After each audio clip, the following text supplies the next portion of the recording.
That was the moment everything became clear. Not just to Ryan, to anyone watching. Claire hadn't called because she missed him.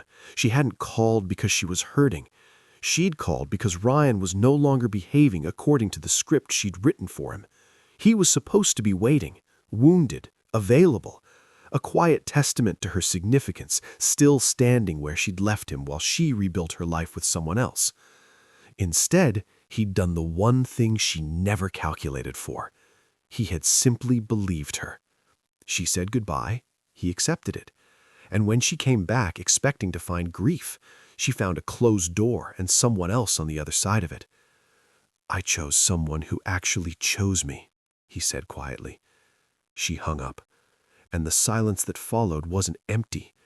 It was the sound of a story ending exactly the way it was always going to, just not the way she'd planned. It arrived at 8:42 in the morning, slipped into Ryan's phone between a work email and a weather notification, like it was nothing, like it belonged there, like it was ordinary. It was not. "I'm back with my ex now. Wish me well and don't be upset." That was it. No preamble, no apology, no softening of edges. Just 11 words delivered with the detached confidence of someone who had already decided how the other person was going to feel and pre-rejected that feeling in the same breath. Ryan, 31, read it once, then twice, then a third time, each pass changing nothing and confirming everything. He and Claire had been together just over a year. That's long enough for things to become real. Families introduced, routines built, vague conversations about the future that felt more like blueprints than daydreams. Long enough that a breakup via text, with no warning and no explanation, didn't just sting. It disoriented. It knocked something loose. Ryan had always known Claire was like this. She had a particular way of framing herself as a person of radical honesty while using that framing as armor. She wasn't cruel, she would insist. She was just direct. But there's a difference between directness and efficiency, between honesty and indifference. Claire had never quite understood that distinction, or perhaps she had and simply found it inconvenient. The last line was the part that stuck with Ryan the longest. "Don't be upset." It wasn't a request. It wasn't even advice. It was a preemptive veto on whatever he was about to feel, as if she could curate his emotional response the same way she curated her Instagram stories, as if grief was something that required her permission first. He typed back 2 words, "Good luck." No punctuation, no sarcasm hidden between the letters, just the smallest possible reply that was still technically a reply. She saw it immediately. She didn't respond. That alone said something. Claire liked exits that felt clean on her end, and she needed his acknowledgement of the exit to feel complete. She got it. She moved on. Ryan went to work. He didn't call in sick, didn't send a long, anguished message to a group chat, didn't do any of the things people do when the ground shifts beneath them.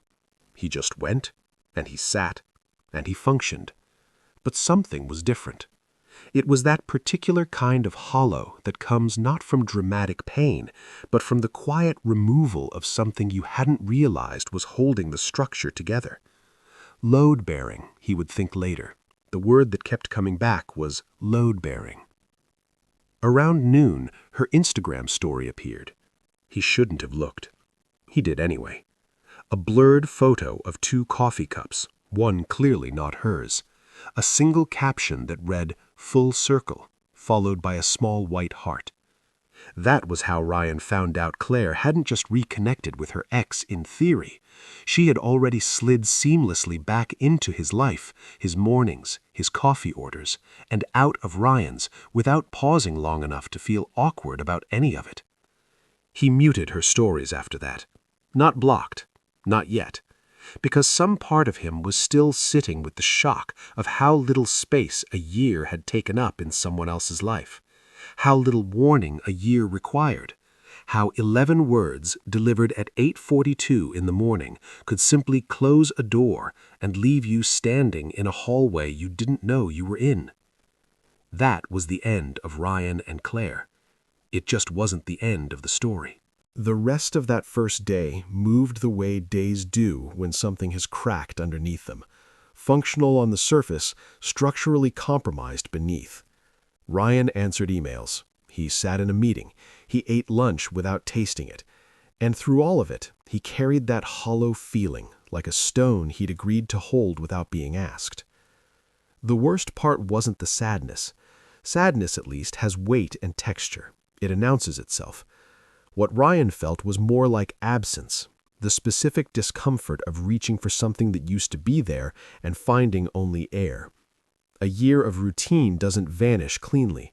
It lingers in muscle memory, in the automatic reach for a phone to share something small, in the quiet of an evening that used to have a different shape. He kept replaying the message, not because he expected it to change, but because his brain kept insisting there had to be more to it, some context he'd missed, some version of events in which this made sense, in which a year of real closeness earned at least a phone call, a conversation, something more than 11 words and a preemptive request not to feel things. There wasn't a version like that. He knew that. He kept looking anyway. What bothered him most wasn't even the breakup itself. It was the architecture of it. The way Claire had clearly already made her decision, already re-entered her ex's life, already settled into a new chapter, and only then texted Ryan, as if notifying him was a formality rather than a courtesy. She hadn't left him and gone back to her ex. She'd gone back to her ex and then left him. The order mattered. It revealed everything about how she'd been thinking about Ryan in those final days, and none of it was flattering. Around noon, the Instagram story confirmed what he'd already suspected. 2 coffee cups. That white heart. Full circle. She wasn't grieving. She wasn't processing. She was curating. Within hours of sending that text, Claire was already constructing the romantic narrative of her reunion, the aesthetic, the caption, the soft focus proof that she had landed somewhere meaningful. Ryan was already background noise in a story that had moved on without him. He muted her stories. It was a small act, almost embarrassingly quiet for the size of what it represented, but it was necessary. There is a particular kind of damage that comes from watching someone not miss you, and Ryan had already seen enough. That evening, the apartment felt different. Not emptier in the dramatic cinematic sense, just recalibrated. He noticed the absence of the specific sounds that come with another person's presence, the texts that would have arrived by now, the check-ins, the small meaningless exchanges that turn out to be the actual substance of closeness. Without them, the silence had a different quality. Not peaceful, exposed. He didn't reach out to friends. He didn't want the performance of being upset, the ritual of explaining and being consoled. He just sat with it, the way you sometimes have to sit with things before you're ready to move them. Then his phone buzzed. Not Claire's name, someone else entirely. And that changed everything. The name on the screen was Maya. Ryan stared at it for a moment before opening the message, the way you pause before a door you're not sure you should walk through. "Hey, I just heard. Are you okay?" 7 words. Simple, unadorned, no performance in them. And somehow, those 7 words landed harder than Claire's entire exit message, because they asked, because they acknowledged that there was a person on the other end of the situation who might be feeling something real, because nobody else that day had thought to check. Maya was 28, lived across town, had been a constant in the background of Ryan's relationship with Claire from nearly the beginning. Claire described her friend with a particular brand of affection that always carried a slight edge. Sweet but passive, too loyal, bad at picking men. The kind of description that sounds like fondness but functions like condescension.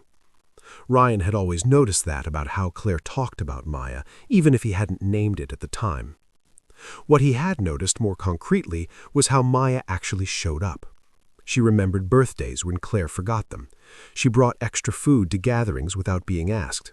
She checked in on Ryan during the small rough patches with a naturalness that made it clear she wasn't doing it for credit. She was doing it because that's who she was. While Claire treated emotional attention as a currency to be distributed strategically, Maya gave it freely, without expectation of return. Ryan didn't reply immediately, not because he was calculating anything, but because the question, "Are you okay?" genuinely stopped him. It deserved a real answer, and he didn't have one yet. Okay felt dishonest, not okay felt like an open door he wasn't sure he was ready to unlock. He landed somewhere in the middle. "I'm processing. Thanks for asking." 3 dots appeared, disappeared, appeared again. The pause felt human in a way he appreciated. "I'm really sorry," she wrote. "You didn't deserve that." No pivot to defending Claire, no "she's just confused" or "I'm sure she still cares." Just direct, clean acknowledgement. It surprised him more than it should have. He'd grown so accustomed to people softening hard truths with qualifications that simple validation felt almost radical. They didn't talk long that night. A few exchanges, careful and genuine, nothing weighted with hidden agenda. 2 people acknowledging that something had ended badly, that it mattered, and the person on the receiving end of it was worth checking on. That was all, but it was enough. The next morning, Claire texted, "Just wanted to make sure there's no hard feelings. I really hope we can be adults about this." Ryan recognized it immediately, the emotional perimeter check. Not an apology, not reconnection, just a survey of the damage to make sure it wasn't going to inconvenience her new beginning. He replied with 2 words, "All good." She left it on read. That evening, Maya texted again, "Do you want to grab coffee sometime? No pressure, just to talk."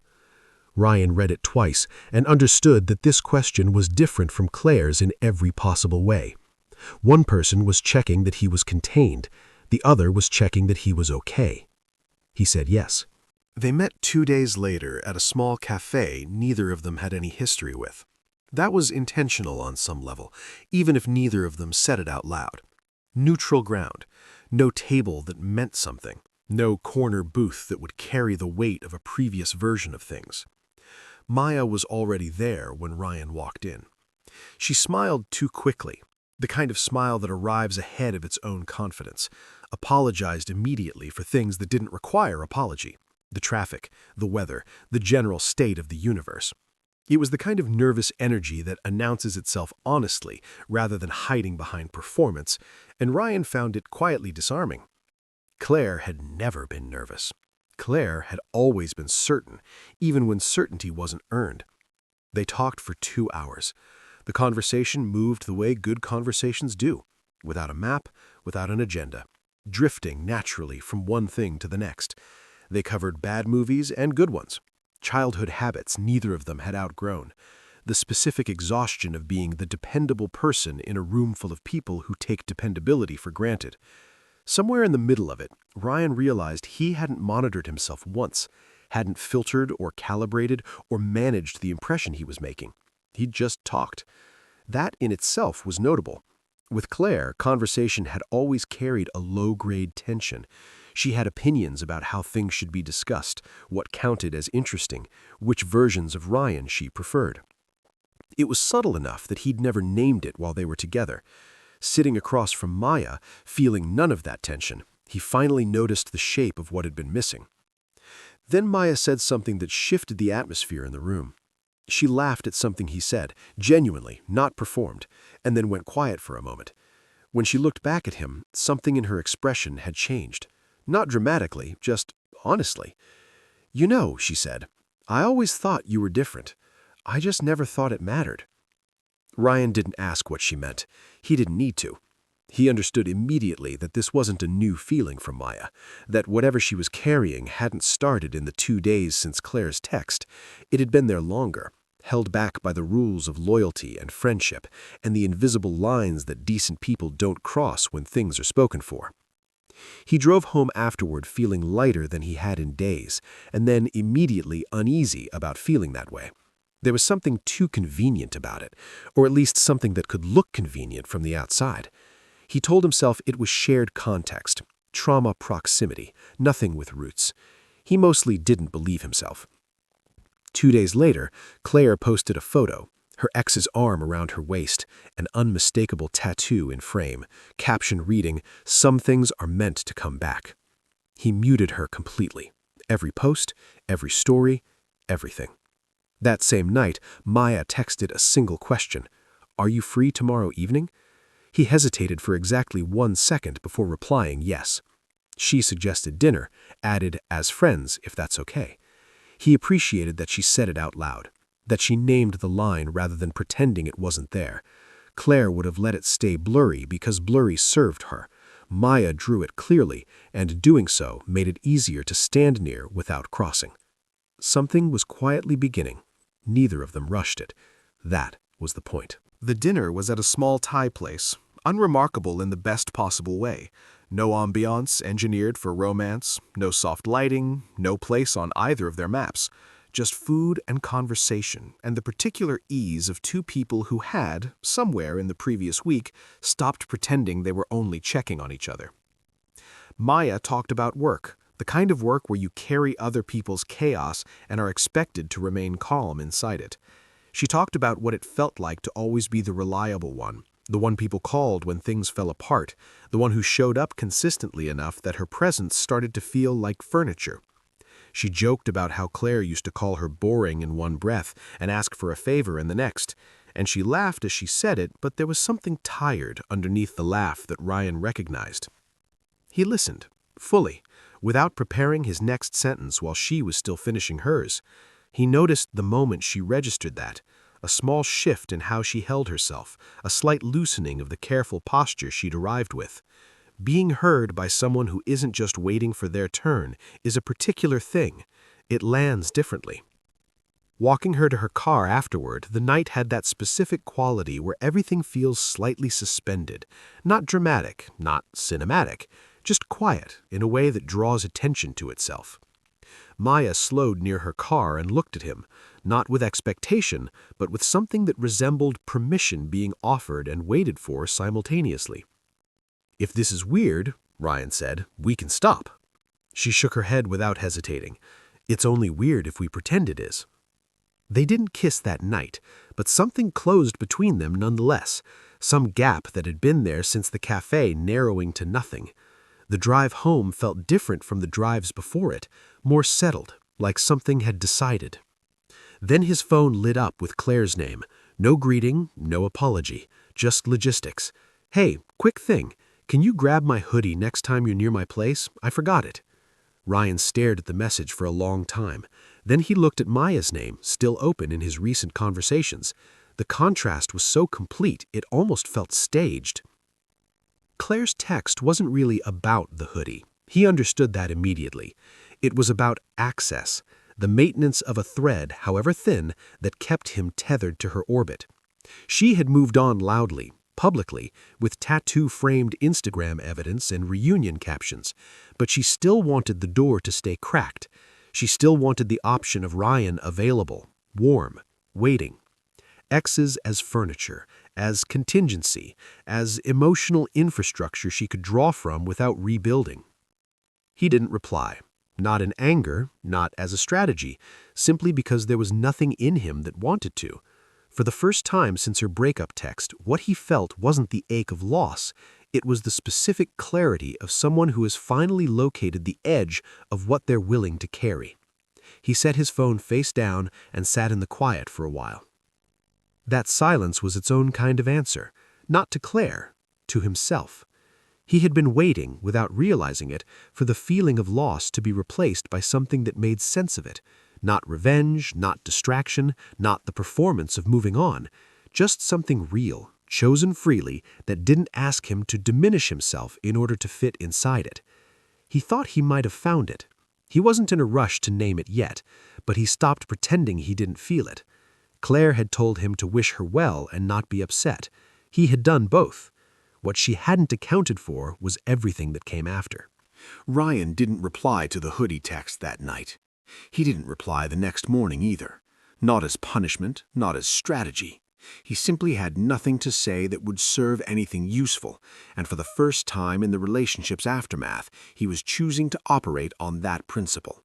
If there's nothing to say nothing. Maya texted him first that morning. "I hope I didn't make things complicated last night." He replied immediately, without overthinking it. "You didn't. It was easy in a good way." There was a pause before she replied. "Yeah, that surprised me too." It was a small exchange, barely a paragraph between two people, but it had the weight of something agreed upon without being formally negotiated. They didn't label what was happening. There were no declarations, no "what are we doing" conversations that required everyone to arrive with prepared statements. They just kept talking. Coffee became walks, walks became dinner again. Somewhere across those days, the careful distance they'd both been maintaining quietly folded into something closer, and neither of them made a production of noticing. Claire, meanwhile, was doing what Claire did, recalibrating her narrative to absorb an outcome she hadn't written for herself. Ryan could feel the edges of it from a distance. Mutual friends began sending those particular messages that aren't quite checking in and aren't quite confronting. Careful, hedged, phrased like they were afraid of the answer. "Is everything okay with you and Claire? She seems upset. I heard some stuff." Ryan read them and set his phone back down. He wasn't going to perform the role Claire needed him to play in the story she was building. He was, however, thinking more clearly than he had in weeks. Distance from the relationship, combined with proximity to someone who operated entirely differently, had given him a kind of corrective vision. He could see things now that had been obscured while he was inside them. How much management Claire's moods had required. How often he'd softened his own reactions to avoid triggering hers. How frequently direct had been a word she applied to herself while expecting everyone else to absorb the impact of it without complaint. None of this was bitterness. He wasn't cataloging grievances to justify himself. He was simply seeing clearly, the way you only can once the weather changes and the fog lifts. On the fourth day after the "wish me well" text, his phone rang. Claire's name on the screen. Not a text this time, a call. Ryan stared at it for a moment, chest tightening slightly, not from longing but from recognition. He knew the exact tone she would use before he answered. Bright, slightly amused, calibrated to sound casual, the voice of someone checking on a situation they expected to still control. He answered anyway, not because he owed her access, but because he understood this call was coming eventually, and there was no benefit in postponing it. Whatever Claire needed to say had been building since the moment she'd realized her exit hadn't produced the right reaction. He'd been too calm, too brief, too fine. And that, for Claire, was its own kind of problem. He didn't know yet that Maya's name was about to come up, or that the conversation was about to cross from uncomfortable into something harder. He just sat back, phone to his ear, and waited for the version of Claire he'd already anticipated to arrive. She didn't disappoint. The call started the way Ryan had predicted. Bright, overly casual. The vocal equivalent of someone straightening a room before guests arrive, so nobody notices the mess underneath. "Hey, so funny thing." He stayed silent. He'd learned years ago that silence was the most honest response to a setup. It refused to carry the weight of the other person's performance. Then she said it. "I heard something kind of wild. You and Maya." Just that. 3 words delivered like a question that didn't want to be a question, because asking openly would require acknowledging that she cared, and caring was something Claire only admitted to when it served her. "Yeah," Ryan said. Nothing more, no explanation, no apology, no preemptive defense, just confirmation. Her tone shifted instantly. The brightness dropped out of it entirely, replaced by something sharper and less rehearsed. "Are you serious?" He confirmed again. She laughed, the kind of laugh that arrives when someone's composure breaks before their face is ready for what's underneath. "Wow, that's fast, don't you think?" Ryan didn't take the bait. He didn't point out timelines, didn't mention that she had already been back inside her ex's life before sending him that text. Facts, with Claire, only mattered when they served her argument. Introducing inconvenient ones just changed the battlefield without changing the outcome. "You don't get to do this," she snapped. "She's my best friend." "You didn't get to tell me who you were sleeping with either," he replied. His voice was even, not cold, not cruel, just level. The voice of someone who has moved past the part where they need to win and arrived at the part where they simply need to be clear. Silence. Then, "You did this to hurt me." That one almost made him angry. Almost. "I didn't do anything to you," he said. "You moved on. I did too." Her breathing shifted on the other end of the line, uneven, building. "I thought you'd at least be upset longer." There it was. Beneath the accusation, beneath the betrayal narrative, beneath all of it, the expectation. She had calculated Ryan's grief as part of her exit. His sadness was supposed to serve as ongoing proof of her significance. His moving on, especially this quickly, especially with Maya, was a violation of a contract he'd never agreed to sign. "You're supposed to be sad," she said, crying now. "You're not supposed to replace me with her." "I didn't replace you," Ryan said quietly. "I chose someone who actually chose me." She hung up. And in the ringing silence that followed, Ryan understood that this wasn't the end of the spiral, it was the beginning of it. Claire didn't process quietly. She processed outward, through other people, through mutual friends, through pressure applied at every available point until the narrative reshaped itself around her pain. The call was just the match. The fire was still coming. But for the first time since 8:42 in the morning 4 days ago, Ryan felt something other than hollow. He felt decided. And that, it turned out, was harder to argue with than anything else he could have said. Claire didn't disappear after that call. She detonated, quietly at first, then all at once. Within hours, Ryan's phone began collecting messages from the outer rings of their shared social world. Mutual friends deploying the particular language of people who want information without appearing to take sides. "Is everything okay? She seems really upset. I heard some stuff." Careful, hedged, feeling out the damage from a safe distance. Ryan read them without responding. He wasn't interested in performing for anyone's benefit. Maya was getting it more directly. Claire had shown up at her apartment that same night, unannounced, red-eyed, oscillating between grief and fury with the speed of someone who hadn't decided yet which would be more effective. She kept asking if Ryan had meant anything to Maya, not out of genuine curiosity, but competitively, needing to know where she ranked in a hierarchy she'd constructed entirely inside her own head. Maya had always been safe, the loyal one, the steady one, the friend who absorbed rants and validated bad decisions and never, ever crossed lines. Until now. And Claire couldn't separate the loss of the friendship from the injury to her ego. They felt identical to her. The next day brought a long text message, paragraphs, emotional whiplash, accusations stacked against each other without room for breath. "I can't believe you do this to me after everything we had. She knew how much you meant to me." Ryan read it once, didn't respond. An hour later, a second message arrived. "I hope you're happy ruining friendships." That one revealed more than Claire intended. She wasn't mourning a friendship, she was mourning control, the specific power she held when Maya was uncomplicated, undemanding, and entirely within her orbit. The blow-up arrived 2 nights later. Ryan was at Maya's apartment, helping with dinner. Pasta, a badly chopped salad, the ordinary ease of people who had stopped pretending around each other. When Maya's phone buzzed on the counter and she went still. Claire was calling, again and again. Maya didn't answer. So Claire called Ryan instead. He stepped into the hallway. "What the hell is wrong with you?" No greeting, pure fury, stripped of every social grace. He told her he wasn't doing this. She told him he was already doing it. "You think you can just move on like I never mattered, with her?" He reminded her evenly that she had left him, that she had sent the text, that he had simply believed what she said. "I didn't think you'd actually go through with it," she yelled. "Normal people don't do that." "You were supposed to be hurt," she said. "You were supposed to need time." He told her that wasn't his job anymore.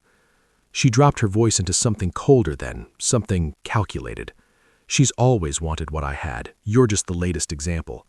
He ended the call right there. Back in the kitchen, Maya sat with a glass of water she hadn't touched. "She hates me," she said quietly. "No," Ryan said, sitting across from her.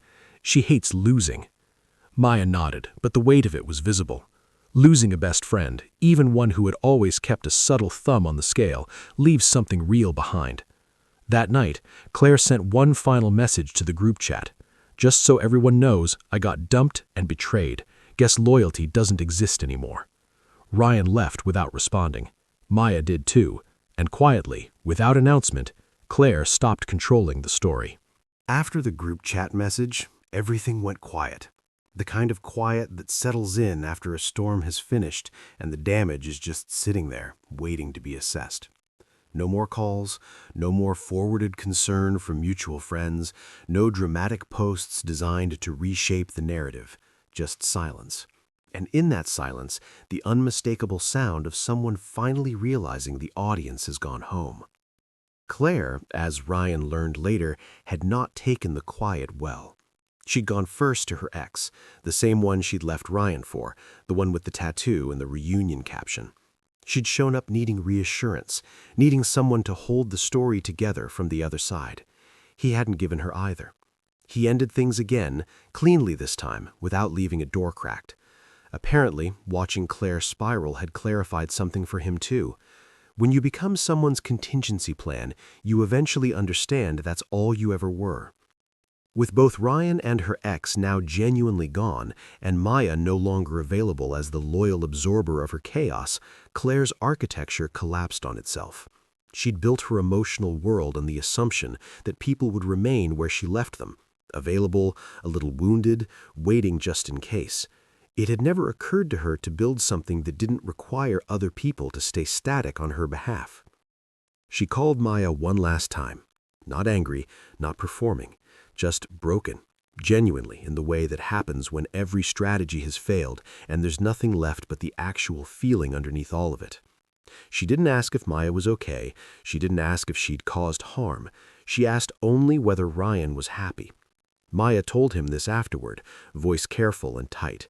Not "how are you," not "I'm sorry," just the one question that revealed everything. If Ryan was miserable, Claire's decision made sense. If he wasn't, she had miscalculated badly. She needed the data. She couldn't let it go. Hours after that call, an unknown number appeared on Ryan's screen. He answered. The voice was quiet, stripped of every familiar performance. "Hey, it's me." He didn't speak. She said she wasn't calling to fight, said she just didn't understand how it had happened so fast. He told her it hadn't happened fast at all, that she simply hadn't been paying attention to what was already there. She exhaled unevenly. "I didn't think he'd move on before I did." That sentence contained everything. It wasn't about love or loss, or even Maya. It was about sequence. She had assumed she would always be one step ahead, that Ryan would exist in a kind of suspended grief while she rebuilt her life, available for comparison whenever she needed to feel she'd made the right choice. "I didn't think it would cost me you," she whispered. "You don't get to decide the price after the transaction," he said. Not cruelly, just truthfully, the way things need to be said when clarity is the only useful thing left. She cried then, quietly, without accusation. "I really did think you'd be there if it didn't work." He told her he had been, until she told him not to be. They sat in silence for a moment. Then she said, "I hope you're happy." He told her he was. She hung up without saying goodbye, and Ryan sat for a long time in the stillness of what had just closed. The week of silence that followed felt earned. Not peaceful exactly, but settled. The kind of quiet that comes after a long and complicated process has finally reached its end. Ryan noticed his own breathing had changed.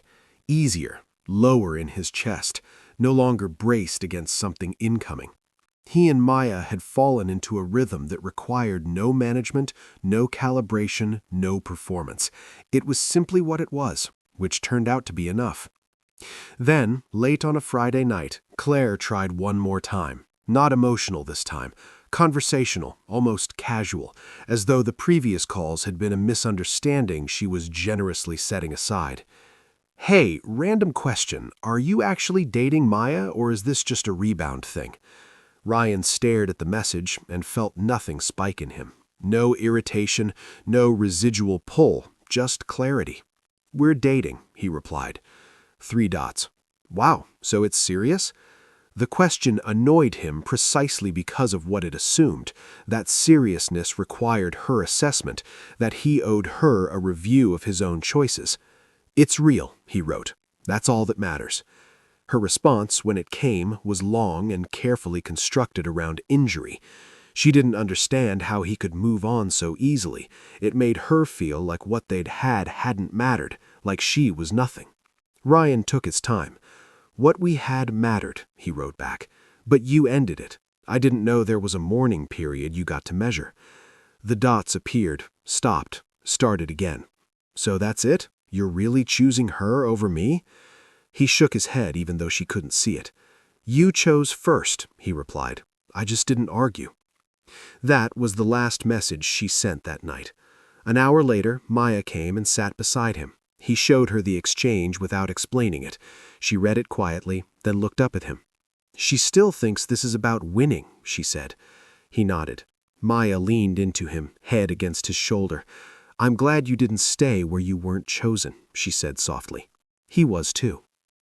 The final call came 4 days later. He was on Maya's couch, half watching something neither of them was really following, when Claire's name lit up his screen. Her actual contact, no blocked number tricks. He answered, not from obligation, but because he understood this was the end of it, and some things deserve a proper close. She was already crying. You were supposed to be the safe one, she said, and there it was. The truth without any architecture around it. Not I miss you, not I was wrong, but safe. He had been her fallback, her insurance, the person she expected to still be standing in the same place she'd left him, ready to absorb whatever she returned with. You didn't choose yourself, he said quietly. You chose your ex, and you told me not to be upset about it. She said that wasn't what she meant. She said she thought he'd wait. He glanced at Maya, who gave him a small nod without hearing a word. I didn't wait, he said. I moved forward. I guess I misjudged you, Claire said finally. I didn't think you had it in you to walk away. He admitted that he hadn't either, until she made it easy. She laughed once, thin and spent. I wish you'd fought harder. He told her honestly, I wish you hadn't said goodbye before you were ready to mean it. A long pause, then 2 words.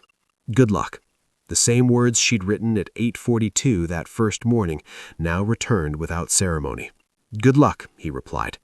He hung up. He blocked her number. Maya reached for his hand, and he held it. Claire thought she'd controlled the ending. What she never understood was that the moment she sent that text, she'd handed the ending to someone else entirely. You don't get to leave, tell someone not to be upset, and expect them to stay empty on your behalf. She moved on first. He just didn't come back when she realized she'd made a mistake.